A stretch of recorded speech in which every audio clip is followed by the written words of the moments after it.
Okay, guys, welcome once again to another episode of Scott Talks Law.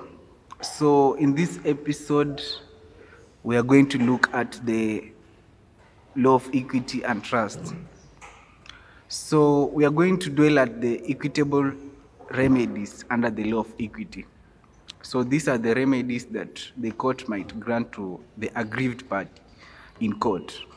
So, there are like 7 remedies. We are going to look at all of them, and I hope at the end of the lesson we will understand the remedies that are available and the remedies that are available and how to seek for them and everything to do with the equitable remedies. So there are like 7 remedies under this law of equity. The first remedy is specific performance. The second remedy is injunction. The third remedy is rescission. The fourth remedy is restitution. The fifth remedy is rectification. The sixth remedy is the sixth remedy is appointment of the receiver, and the seventh remedy is the quantum eroid. So there are 7 remedies. So let's start with injunction.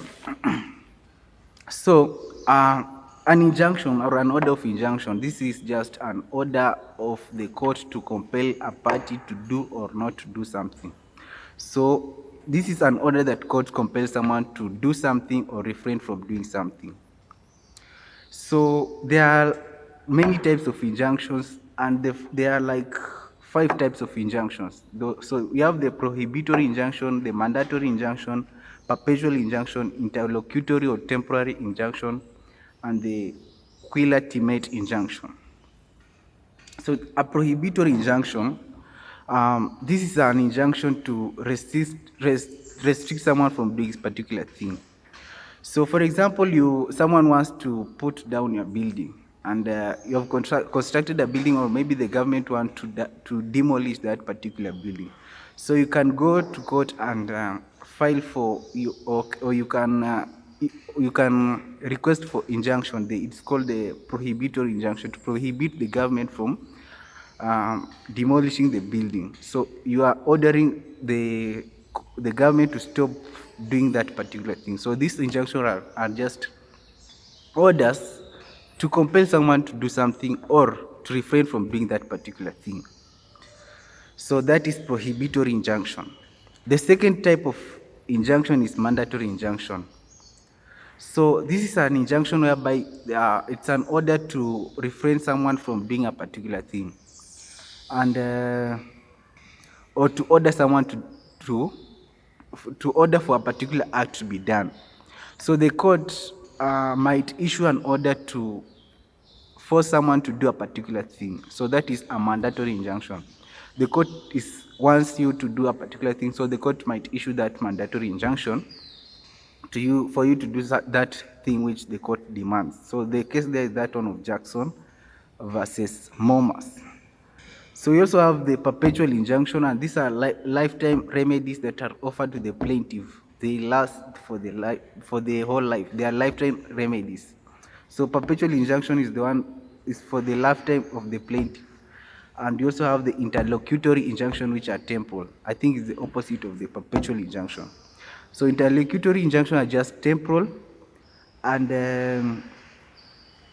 they are granted before the hearing of that particular suit or the main suit, and before the determination of that main suit. So you are a party and you feel like they have filed a particular case, and that you feel you want it before that case is heard. You can file a particular injunction, maybe to stop the government from maybe demolishing that particular house, or you feel like, so the government has provided a short period, so the government wants to demolish your particular residence or building, and you think that the court might take a long, it might be procedural. You know that court process is so long, and that before the case is heard, maybe your building might be demolished. So you go and request for that interlocutory or temporal injunction to refrain the government from doing that which the government wants to do, from demolishing that particular property. Here, that act or the case has not been heard yet, but you just want the government to stop doing that particular thing. So you can go and demand for temporal or interlocutory injunctions. So they are just temporal, they are not permanent. So we have the perpetual injunctions which last for a lifetime, but the temporal or interlocutory injunction are those which are granted before the case is heard or the determination is determined by the court, before the final determination or the final verdict. So you go and request for interlocutory injunction. And the last type of injunction is the quiltimate injunction. The quiltimate injunction. This is a type of injunction which prevents the infringement of the plaintiff's rights. So you feel like your rights are going to be infringed, and you go to court to prevent that particular party from infringing your rights. So you go and request for quiltimate injunctions. There are 5 types of injunctions: perpetual injunction, interlocutory injunctions, quiltimate injunctions, mandatory injunction, and prohibitory injunctions. Prohibitory injunctions to prohibit a party from doing a particular thing. Mandatory injunctions are the ones which demand for something to be done. Perpetual injunctions last for a lifetime. Temporal injunction or interlocutory injunction are those ones which are before that particular case is heard or the final determination or verdict, are the injunctions which are requested. And the quiltimate injunction are the ones which you feel like your rights are going to be infringed and you request for that particular injunctions. So you are done with the injunctions. The second remedy the court might grant to you is specific performance. So this is an order whereby the court demands for specific performance or the performance of a particular act that the party or the defendant or any particular party, the court wants it to perform that particular act. So specific performance has 3 features. It is discretionary, it acts in personam, and it can only be granted where the common law remedies are inadequate. So it is discretionary. It is not fixed. It is just discretionary. It is not fixed. Yeah, and it acts in personam. It only acts in persons, not in rem, not in property. It just acts in personam. It's a remedy which acts in personam and can only be there when all other common law remedies they are not available. The common law remedy, this law of equity just came to mitigate the common law. So the common law, where the common law remedies are not available, then specific performance can be granted. So it acts in 3 features. Where it is discretionary, it acts in personam, and it only applies when the common law remedies are not available. So we also have those contracts which can be specifically enforced and those ones which cannot be specifically enforced. Let's start with those ones which can be specifically enforced. So specifically enforced contracts are those ones which relate to land, and under this we have the case of Congent versus Gibson, the 1964 case, the contracts relating to land. The second contract which can be specifically enforced is the contracts which relate to persons or chattels. So the contracts which relate to persons, the court can enforce those contracts. And the other category is those ones which involve the payment of money to a third party. Under this, you have the case of Basic versus Basic. So under this case, Mr. Basic appointed the cousin to maybe hold that particular property, and when Mr. Basic died, he had issued request that maybe that particular thing should be transferred to the widow or his wife. So it wasn't transferred, so it just involved the third party. You can go and read on that particular case and have the facts of the case. So that one is the one which applies in the contracts relating to the third party, the case of Basic versus Basic. So there are those three categories, and we also have those contracts which cannot be specifically enforced. So the contracts which cannot be specifically enforced are those ones which require constant supervision. You know, equity does not act in vain, and the court cannot go, and it is impracticable for the court to supervise on a particular thing and to kind of try and look on how the process was done. You know, it's tedious, and the court cannot do that. It's impracticable. So because equity does not act in vain, the court cannot enforce these particular contracts. These are contracts which require specific or constant supervision. Those contracts which they just need that particular supervision. So the court cannot enforce these particular contracts. So we also have those building contracts. So the court cannot enforce building contracts. And under building contracts, we have the case of Wolverhampton versus Emmons. So also have the contracts involving personal skills. So the court cannot also enforce these particular contracts which require the personal skills and which involve personal skills and services of. So the court cannot enforce them. And we also have the building contracts, and you also need to note that the building contracts cannot be enforced, and they can only be enforced when the conditions in that contracts are met. So if you have agreed in that particular contract and the conditions are made by they are met, so the court can only enforce if the conditions are met. So those are the contracts which cannot be enforced by the court. Yeah. And you also have the contracts involving minors, people under the age that is legally recognized by law. So under these contracts, we have the case of Flight versus Bolland, the 1828 case. So the contracts which involve minors, the court cannot enforce them. So the specifically non-enforceable contracts are contracts involving personal skills, contracts relating to land, contracts relating to minors, and contracts requiring constant supervisions, or those ones which require the skills, demands those skills. The court cannot enforce them. So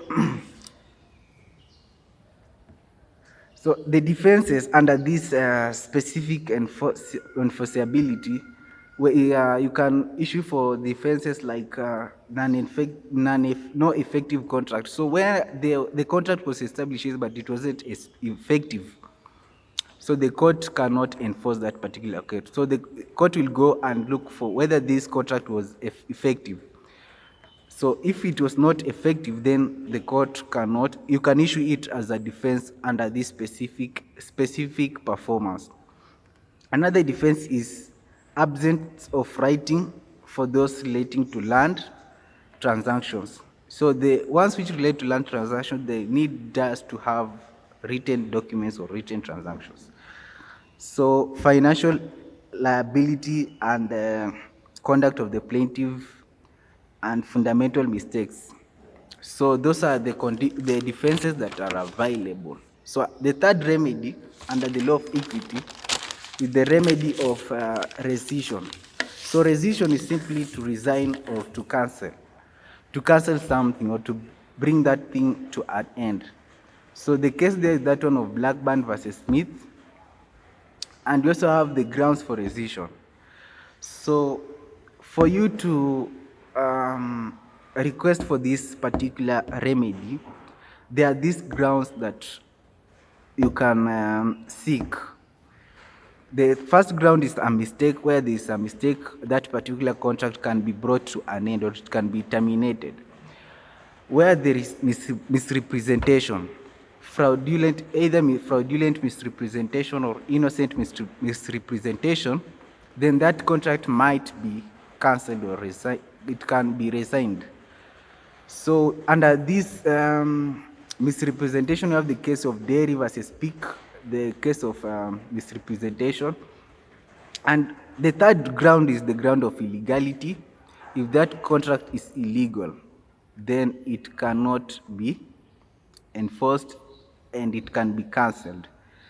And the fourth remedy is the unquestionable bargain, where there exists this unquestionable bargain. So there are four grounds. The first ground is where there is a mistake, misrepresentation, unquestionable bargain, and the illegality. So the fourth remedy is rectification. So rectification is a remedy that applies whereby there is a written document that does not accord to the true agreement or the agreement of the parties. So the provisions under that written document, when they do not agree with the parties or what the parties demands, then it can be rectified. So the rectification is just to correct on particular issues. And this, you need to know that these remedies can only apply when there is no other remedy. It's not that strong remedy that you can request. So it only applies or comes into place when there is no other remedy that is applicable. So there are instruments that cannot be subjected to rectification. The Constitution. It is the supreme law of the land, and is the law that has been placed in by the people themselves. So it is considered as the supreme law of the land, and it cannot be subjected into rectification or any correction, because it is just the way it is. According to our Constitution of Kenya 2010, Article 3, the Constitution is the supreme law of the land. Article 3, I think so. It cannot be rectified or corrected. So the second instrument which cannot be subjected to rectification is the Act of Parliament. The Acts of Parliament, these are the law or statutes which are made in Parliament. So they cannot be subjected into rectification. The court cannot go and consider these acts of parliament and try and rectify or correct some laws which are passed by the parliament. It cannot be subjected to rectification. The third instrument are the wills. So the wills can only be rectified if they are made under undue influence, or if the parties didn't agree, was under duress or undue influence. So they can only be rectified where there is undue influence. So we also have, these are the wills, they are also not subject to rectification, and the articles of association and memorandums. So the Constitution, the Acts of Parliament, the wills, the memorandums, and the articles of associations, they cannot be subjected into rectification. So I think we are done with it. And the eighth, there's another remedy that is applicable. The fifth remedy is that one of the appointment of the receiver. So it's also a remedy under this law of equity. So a receiver is appointed, and the receiver has the main functions. So the function of the receiver is to collect and preserve income. The second function is to protect the property that is in danger. The third function is to enable persons to obtain benefits over the property.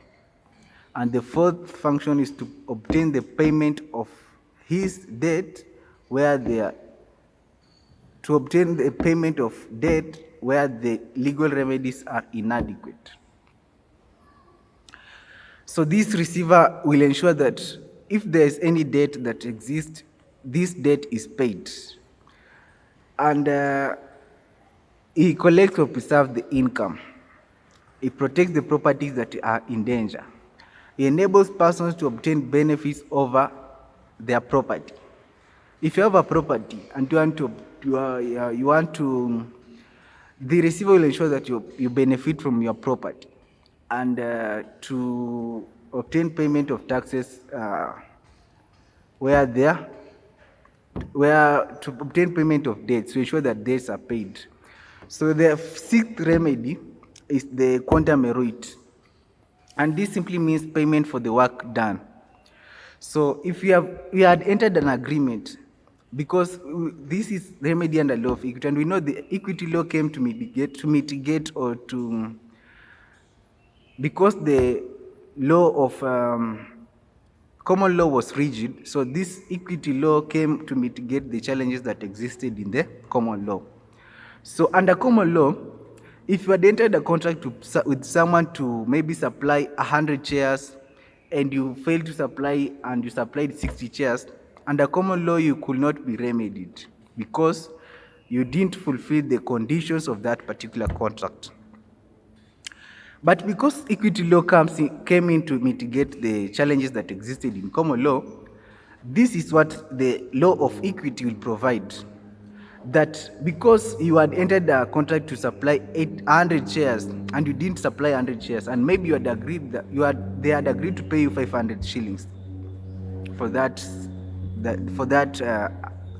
of supplying the shares.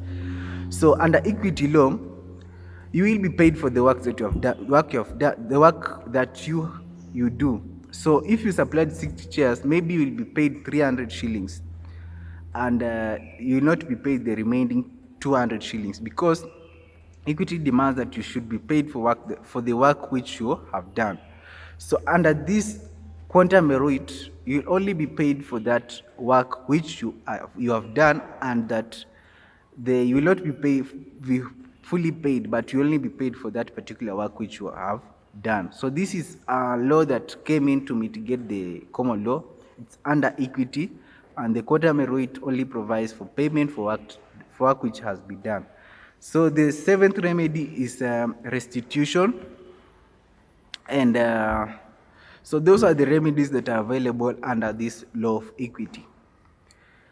So that is the end of my lecture, and I hope to have more sessions with you guys and to inform you more about